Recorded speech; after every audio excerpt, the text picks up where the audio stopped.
That's right. We're talking about what's going on in around our city.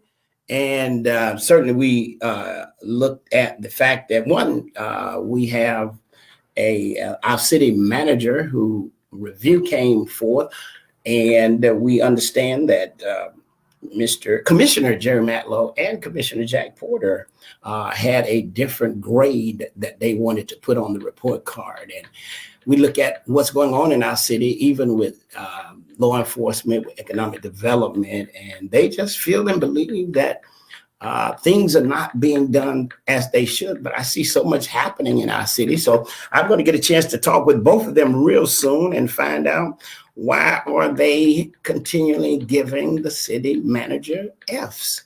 I mean, I really can't understand it, and we're going to get to the bottom of it. Somebody just told me the other day that it takes all of us to make everything work the way it needs to work. And sometimes we have to sit down and hear and really have an ear to be open to discussions that are going on. So we're going to talk more about that. I got another caller on the line, so I guess that conversation got saved by grace. All right. Want to say good afternoon to Dr. Eric Thomas. How are you, sir?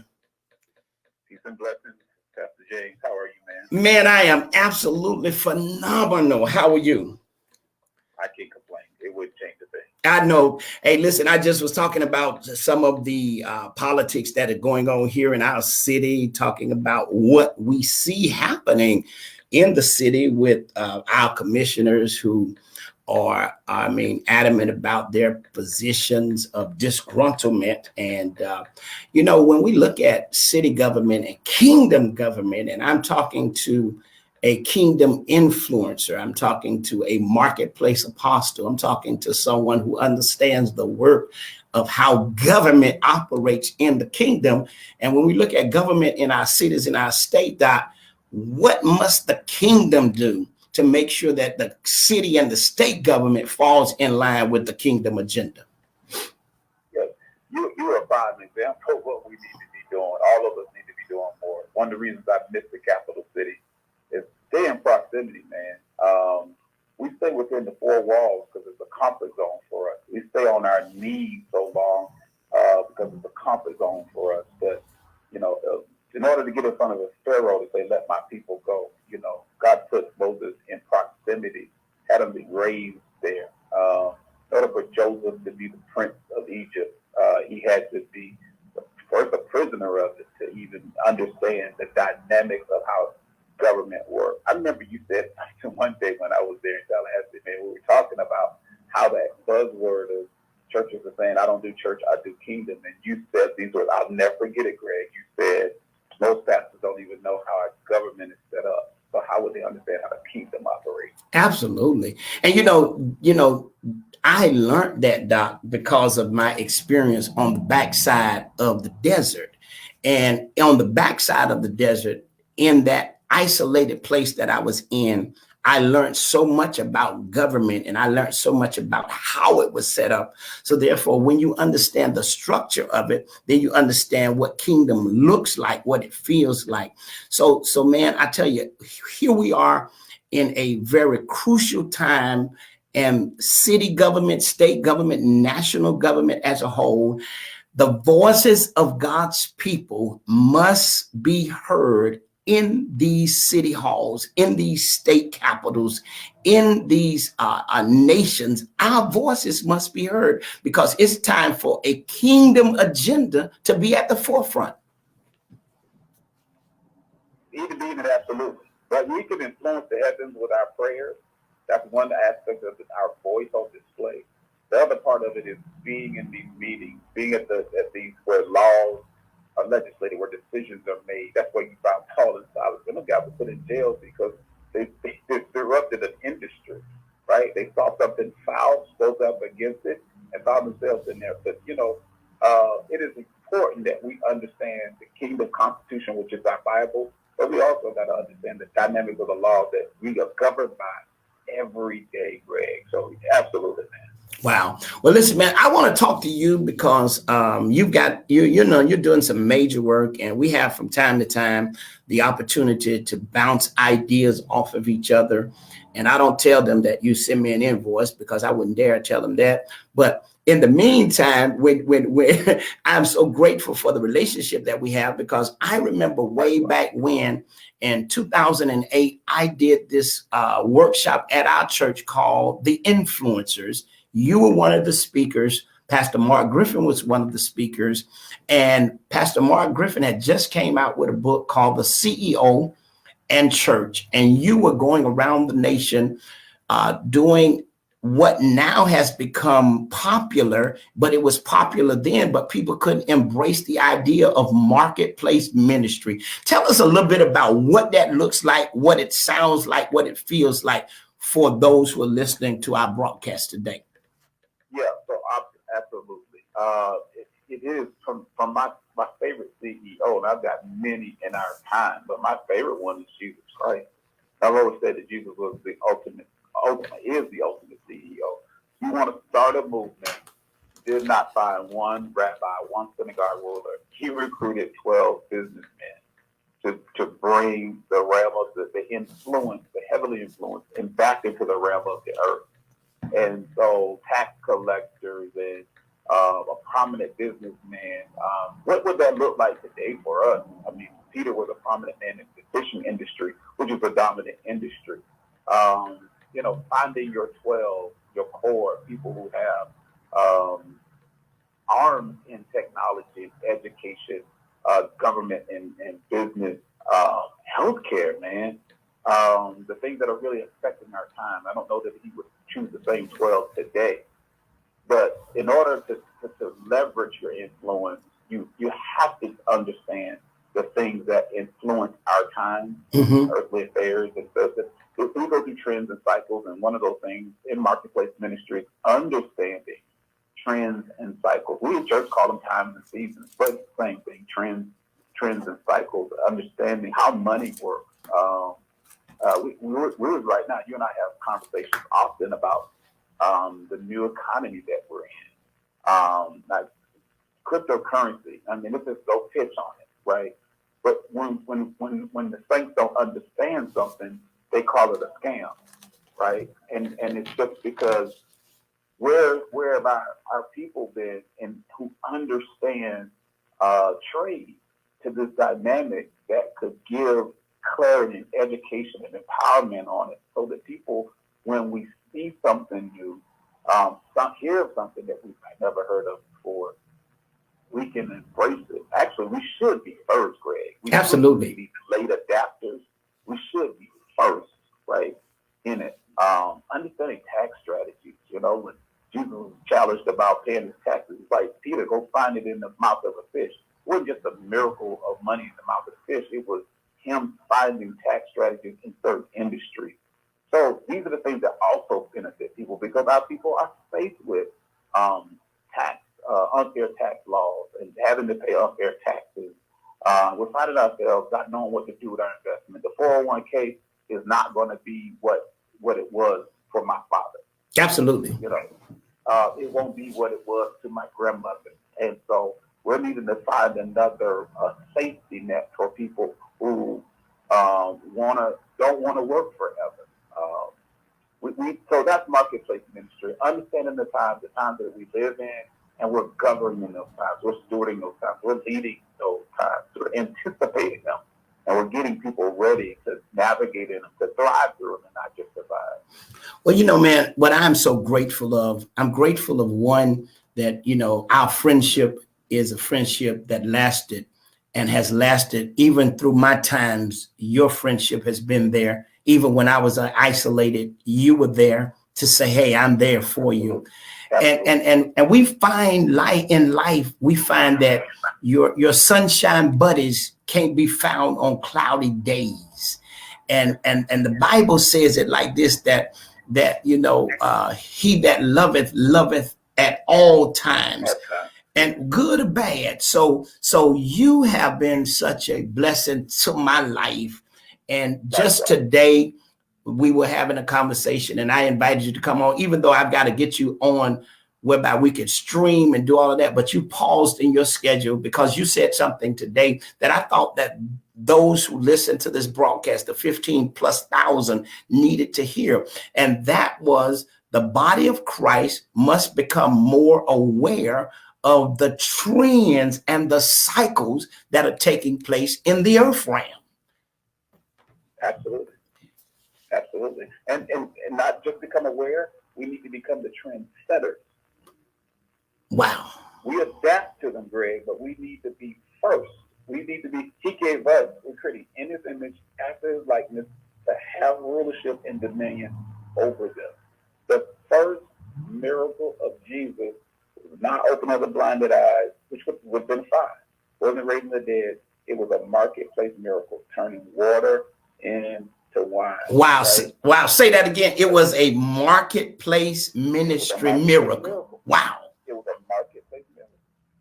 Turning water into wine. We're so spiritual. We're so scriptural. We forget to be spiritual because there's a spiritual connotation to the whole miracle of water into wine. Right? And we read that scripture, we try to apply it to, different areas of our lives, and it could be applicable to that. That's the sacred church has that flexibility. But let's just, if you deal with it in the context of its originality, it's a marketplace miracle. And John said he did it that others may believe. That the whole book of John is about belief. All of the miracles he performed, he did it so that others would believe. And we got to become Nick at Night. That third chapter where Nicodemus was like, I got to get out of this synagogue, come have a one-on-one with you. And Greg, you said it. When we did this, we did the Influencers Conference, what was that, 8 years ago? Yes. It was only a few people in that room. Only a few. And we scratched our head afterwards and we wondered why there were not more who wanted the information and the inspiration. But fast forward, 8, 9 years later, more and more, I have more and more Nick at Night. I have more and more pastors, I have more and more evangelists who are asking for one-on-ones with me via Zoom, via telephone to ask, tell me about this kingdom thing in the marketplace now. I think I'm ready to hear it. Mm-hmm. And when the student is ready, the teacher shows up. And you know what, Eric, I tell you, man, 8 years ago, we sat down and we said, what we're talking about now, we talked about it 8 years ago, and yet we could not get a room full of leaders in kingdom minded to say and understand that we've got to shift from dancing in the pews to really having impact in the pavement. And the pandemic hit us in a way whereby we have to reshape the vision for how we do ministry. And see, we had time to prepare. When the market crashed in 2008, the church wasn't ready. The best I heard in 2008, I involuntarily participated in the market crash in a way I wish I could forget. But the best I heard from the church was, you're going to find devotion.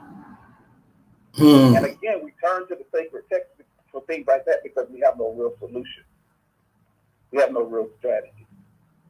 In that pandemic, Dr. Robert Watkins, who's also a marketplace minister, he's actually not married to Pastor Reva Timms and now Reva Watkins in Orlando, said in the heat of the pandemic in America, 1 million new millionaires were made. Mm-hmm. Absolutely. They're calling the pandemic the rich man pandemic. Because people didn't make millionaire status, Greg. People made billionaire status in the pandemic. Absolutely. And really, you and I have been having these conversations, man, throughout the pandemic. And one of the things that I'm grateful of that you kind of like push me to the forefront of, because you understand my skill set, you understand what I did when I was incarcerated, you understand the level of understanding that I have when it comes to the market and when it comes to stocks, foreign exchange, cryptocurrency, and all of that. And you kind of push me to you really push me out of a comfort zone to say, Greg, with all that you know, why aren't you leading a movement? Why aren't you trying? And I said to you, just like you said earlier, that when you try to inform, educate, or bring awareness, the first thing our mindset settles in on, oh, it got to be a scam. And we talked about how other ethnic groups are getting rich and richer. Their children are getting, generations of them are getting rich. And we're sitting by, going to church, clapping, shouting, and broke. But it's not a new trend, Greg. So remember when Moses wanted to pioneer and lead people out of their slavery? It's a mindset shift. They loved the slavery. Remember, by Numbers 11, they were telling Moses, we want to go back to the water that was in the lake. We liked it. We liked that. And what God was trying to do in their diet, keep them versatile by giving them manna every day. And they started complaining about that manna. Like you couldn't keep it overnight. It was to sustain you for the day. And so the lesson in that today is what sustained us 20 years ago. No. What sustained us 10 years ago will not sustain us today. Definitely, it will be obsolete in another 10 years. Wow. We're moving through rapid global change. Wow. How you give in your church now. The offering plate, that thing will be gone in a year or two. Wow. Right. Cash App is the new, you don't get to press it around and show your shoes and your hat no more at your church. Wow. Bitcoin is going to be a way people tithe. Wow. Like it or not. It's going to be it is a new currency. And because you can't see it, you don't understand it, and it's a quite simple lesson. And you're traveling all over the nation doing workshops on marketplace ministry, how the currency of our times are changing, how investing, how the kingdom now must take on a new way of seeing how currency is flowing. And you're preparing now for something big. Let's talk about that for a moment. Yes, the Millionaire Move. Millionaire Move with one of my business partners, Queen Latanya DeLose in Jackson, Mississippi. No one needs to get on the airplane or get in a car to drive to Jackson, Mississippi. It's going to be November 19th through the 21st. Registration is 111. The number is 111 millionairemoves.com. You can go there and register and attend online. Another young lady understands the scriptures. We're not just having a Bible study, Greg. This ain't just going to be preaching. There ain't going to be no preaching, actually. We're going to take the Bible and make it relevant today. We're going to show you how we're doing it and others are doing it. Mr. Felix Alexander is another presenter. So the three of us, myself, Latanya DeLose, Felix Alexander, who's also a financial educator. That's what we're doing. So this is about financial education. We're not trying to get anything from you. We're trying to get something to you. I'm going to say that one. Say that again. Say that for the people in the back. Anything from you. We're trying to get things to you. 78%, Greg, 78% of U.S. citizens live paycheck to paycheck. And if you try to break that dynamic down, you say, well, yeah, there are a lot of people who make low wages, and there should be more higher wages. But 78%, that's 78% of U.S. citizens. So this is not just low-income earners. 6- and 7-figure earners are living paycheck to paycheck. Okay? The other one argument people would make is, okay, these people are bad money managers. That is the case as well. So we do need to fix our wage issue in this state, in this country.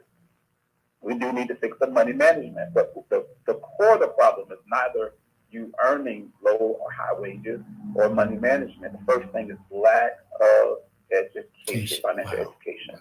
Most people are financially illiterate. My people perish for lack of knowledge. So it's 3 days of education and empowerment. Won't be that touch your neighbor stuff, which is all good. That's scriptural, actually. This is going to be grab a pen, write this down. This is going to be grab your mama and your grandma